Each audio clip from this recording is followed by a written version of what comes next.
దేవర trailer పర్సనల్‌గా నాకు చాలా నచ్చింది. స్టోరీ అలా ఉంటుంది, ఇలా ఉంటుందని చాలా డిస్కషన్ జరుగుతున్నాయి. ట్రైలర్ చూసిన తర్వాత స్టోరీపై నాకైతే ఒక క్లారిటీ వచ్చింది. పక్కా ప్రూఫ్స్‌తో మీకు స్టోరీ ఎక్స్‌ప్లెయిన్ చేస్తాను. ఇక లేట్ చేయకుండా కంటెంట్‌లోకి వెళ్ళిపోదాం.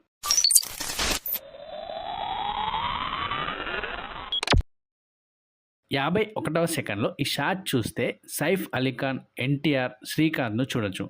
అంటే ఫస్ట్ సైఫ్, ఎన్టీఆర్ ఒక్కటే బ్యాచ్ అని అర్థమవుతుంది. సముద్రంలో షిప్ల నుంచి తీసుకొచ్చిన కంటైనర్లను వీళ్లకు అమ్ముతున్నారు. వాళ్ళ చేతుల్లో డబ్బులు, పక్కన లారీలు చూడొచ్చు. ఈ పర్సన్ గుర్తుపట్టారా? అతను ఇతనే అన్నమాట.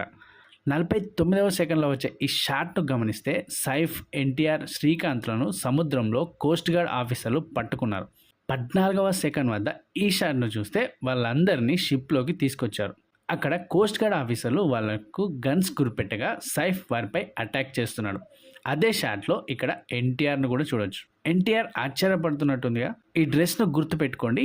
1 నిమిషం 3వ సెకండ్ వద్ద సైఫ్ అలీ ఖాన్ మనుషులు కోస్ట్ గార్డ్ను కొడుతుంటే ఎన్టీఆర్ వాళ్ళ మనుషుల్ని కొట్టడాన్ని చూడొచ్చు. ఫియర్ సాంగ్లోనూ ఇది చూపించారు. ఎన్టీఆర్ తిరగబడటాన్ని చూసి ఇక్కడ శ్రీకాంత్ షాక్ అవుతున్నాడు. అక్కడ ఇక్కడ ఒకటి డ్రెస్ అంటే అప్పటి వరకు సైఫ్ అలీ ఖాన్తో ఉన్న ఎన్టీఆర్ సడన్గా వాళ్ళపైనే ఎదురు తిరిగినట్టు అర్థమవుతుంది.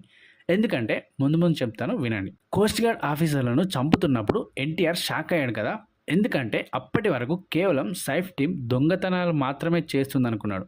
కానీ కోస్ట్ గార్డ్ను చంపి మరీ దొంగతనాలు చేస్తున్నారని అతనికి అప్పుడే తెలిసి ఉంటుంది. అందుకే షాక్ అయ్యాడు. అది నచ్చని ఎన్టీఆర్ వాళ్ళపైనే ప్రతిదాడి చేసి ఉండొచ్చు. షిప్ ఫైట్ తర్వాత అవన్నీ మానేయాలని వార్నింగ్ ఇస్తాడు. అప్పుడే ఈ డైలాగ్ చెప్తాడు. మనిషికి బతికెంత ధైర్యం చాలు, చంపేంత ధైర్యం కాదు. కాదు కూడదు అని మీరు మళ్ళీ ఆ ధైర్యాన్ని కూడగలిగితే ఆ ధైర్యాన్ని చంపే భయాన్నైతా అని వార్నింగ్ ఇస్తాడు. ట్రైలర్లో ఎన్టీఆర్, సైఫ్ అలీ ఖాన్ ఫైట్ సీన్స్ చూసే ఉంటారు. అసలు ఫ్రెండ్స్ అయిన వాళ్ళిద్దరూ ఎందుకు శత్రువులుగా మారారు అనే డౌట్ వచ్చిందా? నేను ఎక్స్ప్లెయిన్ చేస్తాను. స్మగ్లింగ్, ఇల్లీగల్ దందాలు బంద్ చేయాలని ఎన్టీఆర్ నిర్ణయం తీసుకుంటే సైఫ్ అందుకు ఒప్పుకోడు కావచ్చు. సో ఆ ప్రాంతంలో కుస్తీ పోటీ పెట్టి అందులో గెలిచిన వారిని నాయకుడు చేయడం పద్ధతి అయి ఉంటుంది. ఎన్టీఆర్ సైఫ్ ఫైట్ పార్ట్ 1లో హైలైట్ అవుతుందని అనుకుంటున్నా.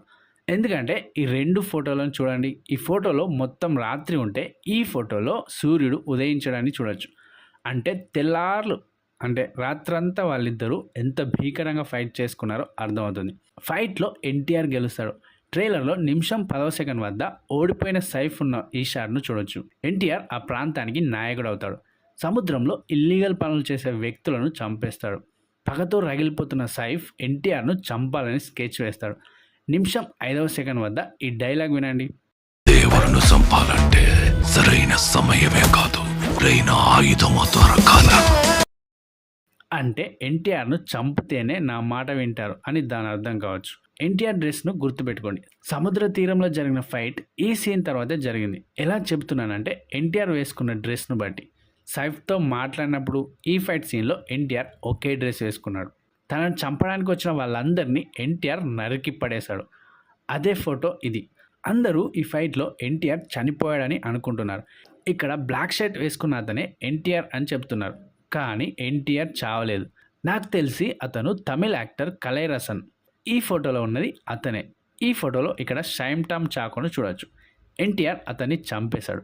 నా గెస్ ప్రకారం షైమ్ టామ్ చాకో సైఫ్కు తమ్ముడు రోల్ చేశాడనిపిస్తుంది. అయితే రీజన్ ఏంటో తెలియదు కానీ ఎన్టీఆర్ ఆ ప్రాంతాన్ని విడిచిపెట్టి పోతాడు కావచ్చు. కానీ సముద్రానికి రక్షకుడుగా ఉంటాడు. ఎక్కడి నుండి వస్తాడో ఎలా వస్తాడో తెలియదు కానీ ఎవరైనా సముద్రంలోకి వస్తే మాత్రం ఊచకోతే కోస్తాడు. ఈ సీనే దానికి ఎగ్జాంపుల్ అనుకుంటా. అలా సముద్రంలోకి వచ్చిన వారు ప్రాణాలతో తిరిగి బయటికి వెళ్ళలేరు. ఈ షాట్లో అస్థిపంజరాలను చూడొచ్చు. Ajay coast guard officer. సముద్రంలోకి వెళ్ళిన అతను ఆ అస్థిపంజరాలను చూస్తాడు. దీని గురించి ప్రకాష్ రాజును అడగగా అతను దేవర స్టోరీ చెప్తాడు. రక్తంతో సంద్రమే ఇరుపెక్కిన కథ మా దేవర కథ. ఇప్పటి వరకు దేవర గురించి మాత్రమే చెప్పాను. మరో వీడియోలో వరద, అదేనండి దేవర కొడుకు మరో ఎన్టీఆర్ గురించి మాట్లాడుకుందాం.